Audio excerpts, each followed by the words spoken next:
इलाज कौन करा उसका, वो इलाज का भाव में मृत्यु हुआ है अपन स्वीकार नहीं पड़सी हो कड़वो से कि यार वो फलाना लो तो पढ़े हो के हो भी को क्यों को नहीं हो। बिल्कुल मैं गांव की बात बता रहा हूँ, एकदम चौपाल पर बैठ रही अब बात करें अगर बता रहा हूँ। तो आज न यूथ कांग्रेस न कत्तो मजबूत कर मैं जावा, मैं अगली बार कोई चुनाव लड़वा ना आवे तो बस सोचे कि यार भाई और चुनाव करके तो काम करो लोगों के लिए, लोगों के बीच में यहाँ धरातल पर रिया जातिवाद की राजनीति, भेदभाव की राजनीति बीजेपी करती है। हम उस हवा का कर्नाटका के झोंका लग गया है, अगला बारी राजस्थान हरियाणा की है, ऐसे चलती जाएगी। और कांग्रेस की जो विचारधारा है सरकारी नौकरी में चयन कौन है वहाँ को परिवार पूर्व माँ बर्बाद को निकल इसको कि बस सारा भाई बर्बाद है, वह बर्बाद को नहीं, वह लोग आवे है, इच्छा है, मेहनत भी करे, प्रयास भी करे, यहाँ की परिस्थितियाँ आ जाए, रोजगार का अवसर ही को नहीं करे के हुआ जावे घटे भटके नहीं तो जाओगे घटे, दिखाओ वन रहा दिखाओ वहाँ घर का गणा ही प्रयास करा दिखाओ रहा।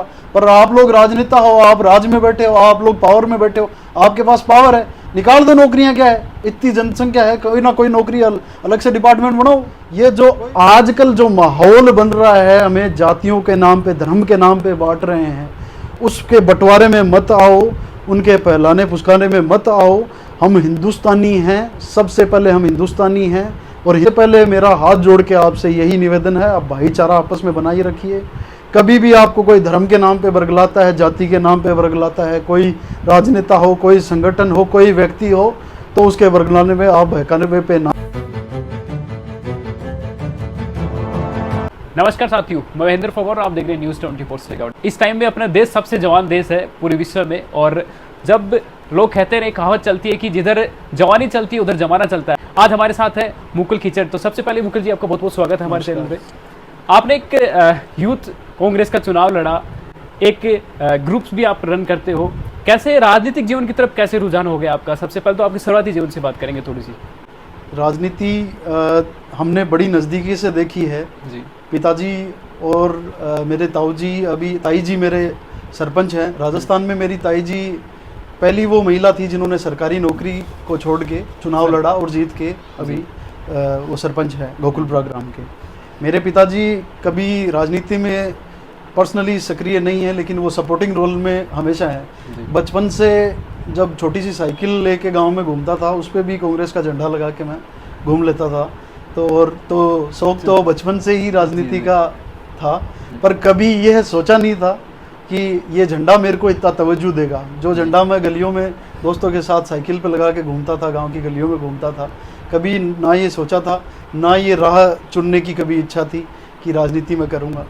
यह सब देन मेरे भाइयों की है जिन्होंने मुझे सहयोग किया। उन्होंने मेरे पे कुछ देखा और कहा कि अपन को इस बार तैयारी करनी है, ये चुनाव अपन को लड़ना है। यूथ कांग्रेस का ये जो सामान्य प्रक्रिया, ये राहुल गांधी जी की सोच और श्रीनिवासन बीवी जी राष्ट्रीय अध्यक्ष युवा कांग्रेस की सोच थी कि सामान्य परिवार से कोई भी व्यक्ति आए और चुनाव लड़के अपना आगे आने का प्रयास किए। हर इंसान के जीवन में एक ट्रेनिंग पॉइंट होता है कि यहाँ से मुझे अभी ये प्रॉपर टाइम है कि मुझे अब यहाँ से गेट डालना है और अब आगे पूरी स्पीड से बनना है पूरे। तो टर्निंग पॉइंट जान की जगह तो कोई चीज़ ही को नहीं कि हाँ जरूर काम कुछ रुकता कि भाई कोई काम है, कोई की मदद करवा की। एक आज मैं ताकत अगर मेरे को सब भाइयों ने मिलके जिलाध्यक्ष बनाया है तो वो कोई मेरे से नहीं चाहेगा कि भाई मुकुल मेरा बोरी गिर जा, मेरा घर वो काम कर जा, वो कोई नहीं। बाकी कोई दुविधा उसी, कोई बाकी कोई सुविधा की जरूरत उसी, मैं मजबूरी में उसी तो मन याद कर सी तो मैं जियान कहूँ बाकी आडो आबन हूँ। तो पहली भी मैं आडो तो आता हूँ यहाँ की तो बात को नहीं कि भाई चुनाव नहीं लड़ता तो आडो को नहीं आता, तो चुनाव ही थाने क्यों लड़ना पड़े। तो मेरा भाई लोग ही बेचारे कि थाने में ताकत देवा भाई, तन में ताकत देवा जो तू मजबूत तो रह खड़े बात करवा जैसे रह कि मैं कुण हूँ। तन काल ने खड़े खड़े है तो तन 20 जना पूछ ले सी तू है कुण है बात उठा वाड़ो जना मैं किन के खदू। कोई प्रशासनिक अधिकारी या कोई राजनेता मेरे से पूछ ले कि भाई तू कौन है रे भाई छोरा, यहाँ तू रोड कर रखी है क्या बात है। तो मैं आज बताने लायक काबिल हूँ कि भाई मैं जिला अध्यक्ष हूँ। तो भाई मैंने काबिल बनाया कौन है, मेरा भाई बनाया, सारा मेरा साथ ही बनाया। जखा भूख प्यास हूँ आखिरी छोर का गाँव के मान जा जाके वोट ले लेके आया। अब एक शायद कड़वा सवाल हो सकता है, लेकिन इस टाइम पर अगर बात करें आप कांग्रेस की स्थिति की, प्रदेश भर में दो टुकड़ा कमान बट रही है और बहुत सारे लोग कह रहे हैं कि कांग्रेस अब बुढ़ी होगी, अब इन छोटे को टाइम आ गया। लेकिन का यूथ जो है साथ में जुड़ रहे और जुड़ करके बाद में एक इतनी बड़ा डिस्टेंस के साथ जीत हासिल करना वो भी यहाँ का चुनाव का मान जब हम टेक्नोलॉजी इशू, क्योंकि आज तक आपने चाहे कितने आप आगे बढ़ गया टेक्नोलॉजी के मान, फिलहाल लोग 60% लोगों का अभी भी बस की बात को नहीं टेक्नोलॉजी, 40% देखो यहाँ है कि कदे भी पार्टी बूढ़ी को नहीं आकर जी, राजनेता की जरूर उम्र हो उसका, राजनीति की को नहीं उसका। तो कांग्रेस पार्टी जवान चेहरा अगर महाराज जान का नाण को मौको मिल सी तो जवानी भी खिल जैसी, ठीक है।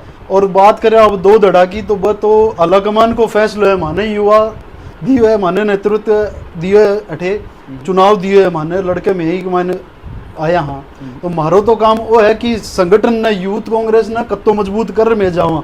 मैं अगली बार कोई चुनाव लड़वा ना आवे तो बस सोचे कि यार भाई और चुनाव करके रत्तो काम करो लोगों के लिए, लोगों के बीच में यहाँ धरातल पर रिया। इसलिए मैं इस संगठन से जुड़ रखा हाँ और जी जान लगा के केवल संगठन के लिए काम करूँगा।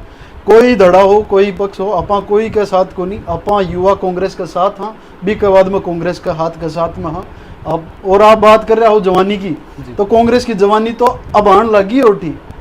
कर्नाटका थे देख लिया, हिमाचल थे देख लिया, राजस्थान आने वाला टाइम पर आप देख लीजिए, बहुत ही युवा अब जाग चुका है। और युवाओं का मायने चाह है कि राहुल गांधी बाको चेहरो बने। तो मोदी जी का फॉर्मूला जखा हा एक टाइम पर सबने बहुत ही मीठा मीठा लग गाँव में भी लग गया, सबने लग गया। हमारे जीवन का आदमी ने भी यहाँ अब सोच जाते कि हाँ यार सोचना चाहिए कहीं करे मोदी जी, भाई कही रहे है कहता ही रहेगा, ठीक है जी। हकीकत बात यही है, धरातल पर बात यही है। कर्नाटका का लोग समझदार रहा, समझ गया जातिवाद की राजनीति, भेदभाव की राजनीति बीजेपी करती है। हम संगठन के युवा चुन के आए हैं, हम जितना कोशिश करेंगे लोगों को जागरूक करेंगे कि हमें जो चाहिए ना वो हमें धर्म जाति नहीं चाहिए। राम मंदिर है बहुत बढ़िया है, बालाजी का भक्त हाँ, हनुमान जी ने भी माना, राम जी ने भी माना, सब ने माना, मुसलमान ने भी भाई माना, हिंदू ने भी भाई माना, सब ने माना। माने चाहिए युवाओं रोजगार, हमारे कटे भी हमारे परिवार पर अगर कोई दिक्कत आवे, कोई सुविधा असुविधा है तो सरकार यहाँ का काम कर रही है। अब तो देख लो जी राहत कैंप चल रहा है, बाकी मान के योजना है यहाँ की योजना पूरा देश में कटे है क्या 25 लाख चिरंजीवी योजना गहलोत साहब दे रहे हैं। बिल्कुल 25 लाख को मतलब कोई भी सामान्य परिवार को व्यक्ति अगर भी योजना से जुड़ो है, कोई भी 5 स्टार 7 स्टार हाँ स्टार लाग गया हॉस्पिटल आगे और जो को आपनो जो को सिस्टम डेवलप होगो वो यहाँ को होगो कि गरीब आदमी इलाज कौन करा सके, वो इलाज का भाव में मृत्यु हुआ है अपन स्वीकार नहीं पड़सी, वो कड़वो सच है जी। अगर सामान्य परिवार को है तो वो सिक्कर को है तो वो एस के चल जैसी, एस के बिन जयपुर रेफर कर देसी, SMS का मायने भी कोई इलाज जिया उसी भी हिसाब से उसी। बावजूद ये जो एक अभी अपनी योजना आई थी जो राइट टू हेल्थ बिल आया था, डॉक्टरों ने विरोध कर दिया। राजनीति अभी करनी शुरू की है। हाँ, तो हम सवाल आपका अच्छा है। स्टार्टिंग से आप में वो आग है क्योंकि चुनाव के नतीजों ने ये दिखा दिया है कि भाई मुकुल जी कौन है और आगे कहाँ तक जाएगी, इसलिए हम राइट टू हेल्थ बिल को तो ये सही में मेरे को जहाँ तक लगता है युवाओं की सोच ये है कि ये सही था, ये गहलोत साहब का सही डिसीजन था। कुछ पॉइंट्स थे डॉक्टर्स के सबके और डॉक्टरों से भी मेरी अच्छी मित्रता है, सबसे मेरी बात भी हुई, उनके कुछ पॉइंट्स थे वो भी समझ में आने वाले थे। उनको बैठ के जो इनकी बातचीत हुई है सरकार की वो एक हद तक ठीक है, लेकिन जो वैसे भी योजनाएं जो मिल रही है वो अच्छी मिल रही है, संतुष्ट है लोग कि हाँ अच्छा काम सरकार कर रही है, स्वास्थ्य विभाग अच्छा। जैसे आप बात करें राहत कैंप की, अभी फिलहाल के जो चल रहे हैं राहत कैंप के लिए लोग बोलते हैं कि सरकार के पास डाटा तो पहले से अवेलेबल था, तो क्या 6 महीने में ये सब जो जितने भी वादे करे गए हैं खान के लग रहे पूरा इम्प्लीमेशन हो जाएगा? बाका बिल्कुल इम्प्लीमेशन हो रहा है, हो भी सी। गहलोत सरकार बहुत अच्छा काम कर रही है, कांग्रेस सरकार बहुत अच्छा काम कर रही है, धरातल पर काम कर रही है, सारा जगह काम है, जबकि भी योजनाएं हैं। आपने एक एक योजना देखी होगी, आप तो सारे टाइम रहते हैं रात कैंपों शिविरों में जाते रहते हैं। इनको लेने कौन आ रहा है? आप एक जवाब दीजिए मेरे को, इनको लेने कौन आ रहा है? वहाँ फॉर्म भर के कौन खड़ा है? जरूरतमंद है, जरूरतमंद खड़ा है ना। बिल्कुल, तो जरूरतमंदों की पूरी हो रही है ना। कोई आपने पूंजीवादी व्यक्ति वहाँ देखा है कि वो धन्ना सेठ जी वहाँ पे खड़े होकर वो फॉर्म भर रहे थे? नहीं भरा ना। तो गाँव के शहरों के जो भी जरूरतमंद लोग हैं उनकी ज़रूरतें पूरी करना सरकार का कर्तव्य बनता है और सरकार ये काम कर रही है। और मेरी राय में जो व्यक्ति गरीबों की मदद कर रहा है, जरूरतमंदों की मदद कर रहा है, वो सरकार अच्छी है। जिला अध्यक्ष होने के नाते यूथ के आप लोग से जुड़े हुए हैं, आपके पास जब आशीर्वाद मिला जब इस चुनाव के अंदर, तो पता चल जाता है कि राजस्थान में यूथ जो है वो किस ओर जा रहा है, क्योंकि आपका, हाँ हम मानते हैं कि सीकर बड़ा इतना कोई एरिया भी नहीं होगा, चलो अपन मान लेते हैं, लेकिन हर एक चीज की बूंद बूंद से घड़ा बढ़ता है, वो वाली स्थिति आप कितना मजबूत देखते हैं अभी 2023 की विधानसभा चुनाव में राजस्थान में कांग्रेस को? देखो बिल्कुल युवाओं का साथ यूं ही बना रहेगा, और जो योजनाएं जो है उसकी वजह से सरकार आएगी, वापस से रिपीट करेगी, कांग्रेस सरकार वापस से बनेगी। मैं आपको ये वादा करता हूँ।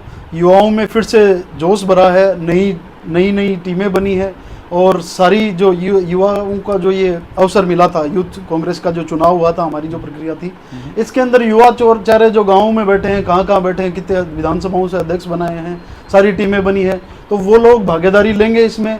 घर घर तक हमारा काम ये है कि योजनाओं को पहुँचाना, लाभान्वित करना लोगों को, और इनको मुख्य धारा से जोड़ने का हमारा काम रहेगा। कांग्रेस के लिए हम हर एक जो भी 8 विधानसभा पे जो भी कांग्रेस का चिन्ह पे चुनाव लड़ेगा, पूरे युवा शक्ति मेरी टीम उनके साथ रहेगी। पूरा मैं जिलाध्यक्ष और मेरे सारे 8 विधानसभा अध्यक्ष और हमारे सारे अध्यक्ष, हम हर विधानसभा में हमारा दायित्व रहेगा कि 8 विधानसभा में जाके युवाओं का जो कर्तव्य बनता है वो हम निभाएंगे। कर्नाटका चुनाव के रिजल्ट के बाद में जब राहुल गांधी जी का पहला उद्बोधन था, हमने देखा बहुत शांत और बहुत ब्रीफ के अंदर, कोई ना कोई तड़ंग भड़ंग कुछ भी नहीं किया। सेम टू सेम हम देख रहे हैं कि मुकुल जी इतने वोटों के साथ जीतते हैं और उसके बाद में कोई तड़ंग भड़ंग नहीं। तो क्या इस शांति को वहां से आप फॉलो किया जा रहा है, क्या क्या चल रहा है? देखो कोई रैली नहीं, कोई जश्न नहीं, क्या रैली भी करेंगे, जश्न भी करेंगे, समय से करेंगे। अभी थोड़ा सा व्यस्त हैं, थोड़ा से भाइयों का प्रेम भी लेना मिलना जरूरी सबसे है। रैली जल्दी रखेंगे। और शांत रहने की बात है तो मेरा स्वभाव शांत ही रहता है। जितना मैं प्रयास करता हूँ हमेशा मैं शांत रहने की कोशिश करता हूँ। जैसे मैं आपको बोल रहा था कि चुनाव तक ही सारे विरोधी हैं, उसके बाद में सारे भाई हैं, हम सब मिलके काम करेंगे। संगठन के एक परिवार के हम भाई हैं सारे, तो हम मिलके साथ ही सारे काम करेंगे आगे की। जैसे हर इंसान की, क्योंकि ये भी पूछना बहुत ज़रूरी होता है, एक होती है विजनरी लीडरशिप जिसमें इंसान आज का नहीं सोच रहा, बहुत आगे तक का सोच रहा है। तो मुकुल जी को हम, क्योंकि ये चुनाव कौन सा था सर? आपका पहला ही चुनाव था? बिल्कुल जी, मेरा पहला चुनाव था। इससे पहले आपने छात्र राजनीति में आपने ज़्यादा सक्रिय भावी, हालांकि आप थे, लेकिन उसको वहाँ पे वो स्टेज नहीं मिला। युवा कांग्रेस में मैं पहले स्टेट में भी काम कर चुका हूँ, संयुक्त सचिव के पद पे मैं था। और मैं जयपुर का मेरे काम देखते हुए, मेरा वर्क देखते हुए संगठन ने मेरे को जिम्मेदारी दी थी जयपुर को इंचार्ज की। राजस्थान में सबसे कम उम्र का मैं संयुक्त सचिव बना था, और जो को इंचार्ज में जयपुर का सिटी का रहा था जी। तो अभी अगर हम यूथ कांग्रेस के अध्यक्ष होने के साथ साथ में, अगर कांग्रेस आपको बड़ी जिम्मेदारी देती है, क्योंकि ये एक इंडिकेशंस भी होते हैं और आपकी आगे की लीडरशिप है, उसके लिए ये जरूरी भी है कि आपका जो मनोबल है वो कितना मजबूत है। आने वाले समय में हम विधानसभा या जो बड़े चुनाव है दोनों लोकसभा के होने हैं, मुकुल जी की भागीदारी कहाँ देख सकते हैं? भागीदारी तो आलाकमान के हाथ में है, और अभी तक ऐसा कुछ सोचा नहीं है मैंने। ये युवा कांग्रेस का चुनाव लड़ने का एक जज्बा था, सब साथियों का साथ था, तो ये लड़ा। इसके आगे तक का अभी तक मैंने कोई ऐसा कोई विचार कोई पर्सनली किया नहीं है। हाँ, लेकिन मेहनत में कमी कहीं भी नहीं छोड़ेंगे। युवा जिलाध्यक्ष बना हूँ तो युवाओं का जितना भी दायित्व मेरा बनता है 8 विधानसभा का, मैं निभाऊंगा। जिसको भी पार्टी हाथ के सिंबल पे चुनाव लड़ाएगी उनके साथ हम रहेंगे, उनका जी जान लगाकर उनके लिए कैंपेनिंग करेंगे। युवाओं को जो मेरे चुनाव में जो जैसे मेरी टीमों ने सबने भागीदारी निभाई थी, वैसी तरह से प्रयास करेंगे कि उन सारे क्षेत्रों से युवा लोग, युवा भाई सारे इसमें भागीदारी निभाए, और हाथ के निशान पे जो भी व्यक्ति को आलाकमान टिकट देगा उसका हम सहयोग करेंगे। जस्ट एक चुनाव, कर्नाटका का चुनाव, उससे पहले तक की मैं बात कर रहा हूँ। कुछ अगर अपन रील्स भी उठा के देखते हैं यूट्यूब पे, फेसबुक पे, कहीं पे, जस्ट चुनाव के जस्ट बाद में जो राहुल गांधी जी की जो छवि एक तरीके से मीडिया द्वारा बनाई गई थी, वही लोग वापस पॉजिटिव कनोटेशन हो रहे। तो क्या आपको क्या लगता है, जो बीजेपी राजस्थान में जिस तरीके से लोग कहते हैं कि यहाँ पे एक सर्किल चलता रहता है, एक बार कांग्रेस एक बार बीजेपी, 2023 की विधानसभा चुनाव में आप क्या देखते हैं, युवा कन्वर्ट होगा कांग्रेस की तरफ? देखिए, आप तो चौथा पिलर तो सबसे मजबूत होता है। चौथे पिलर बिना 3 पिलर पे कभी कुछ टिक नहीं सकता है, चौथे पिलर पे सारी चीजें टिकती है। तो जो राहुल गांधी जी की जो इमेज बनाई थी, पप्पू पप्पू कहने के आपने सबने, मीडिया ने संबोधित किया, सबने विपक्ष के नेताओं ने संबोधित किया। राहुल गांधी जी पैदल चले, भारत जोड़ो यात्रा उन्होंने की, सब लोगों से वो जुड़े, दिल से जुड़े, उनकी समस्याएं सुनी। पैदल एक व्यक्ति कन्याकुमारी से चल के और कश्मीर तक पहुंचा, तो उस बीच में जो उसने संघर्ष देखा, लोगों को की पीड़ाएं देखी, वो जुड़ा उन लोगों से, धरातल पे जुड़ा। वो भाषण या एग्रेसिव भाषण के बेस पे राजनीति करने वाला नेता नहीं है। वो बहुत ही समझदार, पढ़ा लिखा नेता है, गांधीवादी नेता है। और मैं आने वाले टाइम पे आपको बताना चाह रहा हूँ, कर्नाटका की आपने पीछे की बात की, पीछे से जब भारत जोड़ो यात्रा निकली थी, जैसे जैसे नीचे से चली थी वैसे वैसे उनके साथ एक हवा चली थी। उस हवा का कर्नाटका के झोंका लग गया है। अगला बारी राजस्थान हरियाणा की है, ऐसे चलती जाएगी। और कांग्रेस की जो विचारधारा है वो वापस से इस देश के युवाओं को, इस गरीब वर्ग के लोगों को समझ में आ रही है कि केवल भाषण से ये देश चल नहीं सकता है। भाषण 2-2 घंटे सुन लो, बहुत मजा आता है। मतलब मोदी जी का भाषण चल रहा है, मन की बात चल रही है, सुनो मन की बात सुन तो सब रहे हैं, मन की बात लोगों की तो सुनो, वो क्या कहना चाह रहे हैं। गरीब तरस्त हैं, बेरोजगार के क्या घूम रहे हैं, आपने बेरोजगारों का मेला लगता है, कितनी भीड़ रहती है, मीडिया दिखाता है, उसको कवरेज कहीं करता है, दिखाता है कि इतनी भीड़ है। 500 के आवेदन होते हैं तो उसके अंदर 5,000 5 लाख लोग पहुंच जाते हैं। बताइए क्या स्थिति है। सबके पास व्यापार थोड़ी है, सबके पास रोजगार की हालत देख लीजिए आप। सारी चीज़ें रोजगार पे डिपेंड है इस भारत के अंदर। अगर एक सरकारी नौकरी नहीं है तो उस घर में इतनी दिक्कतें हैं। मैं सामान्य सिक्कर शहर की बात कर लेता हूँ, ग्रामीण परिवेशों की बात कर लेता हूँ। जिस घर में नौकरी लग गई सरकारी, उसके घर भी बनेगा, उसके शादी ब्याह भी ढंग से होगा। मानते हो कि नहीं मानते हो? जका को कौन है सरकारी नौकरी में चयन कौन है, माँ को परिवार पूरा माँ बर्बाद को निकाय इसको कि बस सारा भाई बर्बाद है। वह बर्बाद को नहीं, वह लोग आवे है, इच्छा है, मेहनत भी करे, प्रयास भी करे, यहाँ की परिस्थितियाँ आ जाए, रोजगार का अवसर ही को नहीं करे के युवा जावे घटे, भटके नहीं तो जावे घटे, दिखाओ वन राह दिखाओ, वहाँ घर का घना ही प्रयास करे दिखाओ रहा। पर आप लोग राजनेता हो, आप राज में बैठे हो, आप लोग पावर में बैठे हो, आपके पास पावर है, निकाल दो नौकरियाँ। क्या है, इतनी जनसंख्या है, कोई ना कोई नौकरी अलग से डिपार्टमेंट बनाओ, कोई भी विभाग बनाओ अलग से, सबको लगाओ, जितने लगा सकते हो, जो भी काबिल है उनको बेस पे लगाओ। पर जो काबिल है वो भी नहीं लग पाते, फिर उनको देख के दूसरे और मेहनत नहीं करते हैं कि यार वो फलाना लो तो पढ़े हो के हो भी को क्यों को नहीं हो। बिल्कुल मैं गाँव की बात बता रहा हूँ, एकदम चौपाल पर बैठ रही बात करें अगर वो बता रहा हूँ। तो आज स्थिति है। आप डायरेक्टली ये कह रहे हैं कि इस बार फिर से रिपीट करोगे? बिल्कुल, कांग्रेस रिपीट करेगी जी।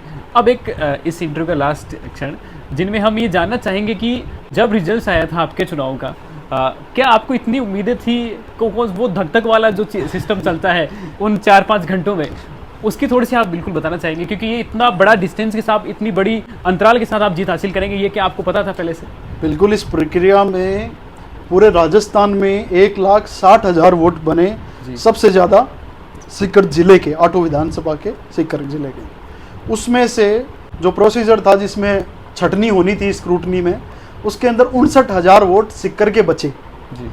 59,000 में से रिजल्ट आना था हम 12 युवा जिला अध्यक्षों का। तो उसमें धक तो बिल्कुल पूरी थी, 2-3-4 दिन तक पूरी चिंता थी, क्योंकि चुनाव का कोई पहले से कोई इतना कोई अनुभव नहीं था। गांव के छोटे मोटे चुनाव देखे थे, लेकिन खुद पहले चुनाव में उतरा तो महसूस हुआ कि स्थिति क्या होती है, क्या परिस्थितियां बनती है। बिल्कुल, चुनाव का जो रिजल्ट आया वो मेरे लिए भी आश्चर्यजनक था, क्योंकि मेरे को ये तो पता था कि सब साथी भाई प्यार देंगे, मोहब्बत देंगे जी, पर इतना ज़्यादा देंगे ये मेरे को अंदाज़ा नहीं था। बहुत मैं आपके चैनल के माध्यम से शुक्रिया अदा करना चाहूँगा उन भाइयों का। और आज भी उन भाइयों के मेरे पास कॉल आते हैं तो वो ये कहते हैं कि भैया हम वहाँ बैठे हैं और वहाँ से आपको वोट दिलाए थे, हमें मत भूल जाना, मुन्ना थाने को नहीं भूला, बिल्कुल नहीं भूला। तो कई वो भाइयों ने बैठ के वोट दिए कि हाँ अपना भाई ने इन मजबूत कर से क्यों आपने हर वक्त खड़े रहे, आडो हुए काम हम साथ खड़े। तो मुकुल जी, अभी आपने जीत जो है इतनी बड़ी हासिल करी है और इसके बाद में युवाओं का साथ आपके अंदर है, क्योंकि तो आपको इतना प्यार दिखाया है, तो क्या मैसेज आप देना चाहेंगे? क्योंकि प्रदेश की जो जनता है नेक्स्ट टाइम में चुनाव एक ऐसी भूमिका निभाता है कि आने वाले 5 सालों तक जो जितने भी यूथ लोग हैं उसका रोजगार, उसका स्टडी वगैरह सब कुछ उस पर डिपेंड करता है। क्या मैसेज देना चाहेंगे युवाओं के लिए? देखिए, मैं युवाओं से अनुरोध करूंगा, थोड़ा सा एक आप हिस्ट्री में जाइए और चीज़ समझिए कि ईस्ट इंडिया कंपनी आई थी, केवल वो बिजनेस करने आई थी। एक कंपनी आई है भारत देश में सोने की चिड़िया में, सोने की चिड़िया हमारे देश को कहते थे। यहाँ आए वो धंधा करने के लिए, धंधा करने के साथ उन्होंने क्या देखा कि ये आपस में नहीं बनती है, इन राजाओं की नहीं बनती है, इस प्रजा की नहीं बनती है। उन्होंने बांटना स्टार्ट किया, हमें धर्म के नाम पे, जाति के नाम पे, हर वर्ग के नाम पे उन्होंने हमें बांटा। फिर उन्होंने देखा कि इनमें तो फूट है, आपसी फूट का फ़ायदा उठा के वो हम पे 200 साल से ज़्यादा राज करके गए। जी जो भगत सिंह जैसे युवा क्रांतिकारी हुए, जो 23 साल की उम्र में फांसी के फंदे को उन्होंने चूम लिया, चढ़ गए थे, इंकलाब के नारे लगाते लगाते वो चढ़ गए। उन वीर जवानों की जवानी व्यर्थ ना जाने देना। ये जो आजकल जो माहौल बन रहा है, हमें जातियों के नाम पे, धर्म के नाम पे बांट रहे हैं, उसके बंटवारे में मत आओ, उनके पहलाने पुस्काने में मत आओ। हम हिंदुस्तानी हैं, सबसे पहले हम हिंदुस्तानी हैं और हिंदुस्तानी ही रहेंगे। आप सबसे पहले मेरा हाथ जोड़ के आपसे यही निवेदन है, आप भाईचारा आपस में बनाए रखिए।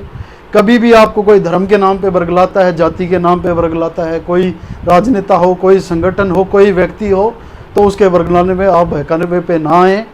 आप सब संगठित रहें, संगठित रहेंगे तो भारत का नाम रहेगा, हिंदुस्तान का नाम रहेगा, तो हमारे सारे जो आने वाले काम है वो भी अपने आप से अच्छे ही रहेंगे। अपना सीधी सी बात है कि आप धर्म का नाम पर को नहीं बटा, एक थाली में खाता है, यहाँ गाँव में रह रहे हैं, हाँ मारे ऐसा गाँव का व्यक्ति है तो मारो भाई है, मारो परिवार है, कोई काको लागे, कोई बाबू लागे, मैं बाकी जाति बाती कदे न देखी और न कदे देखा।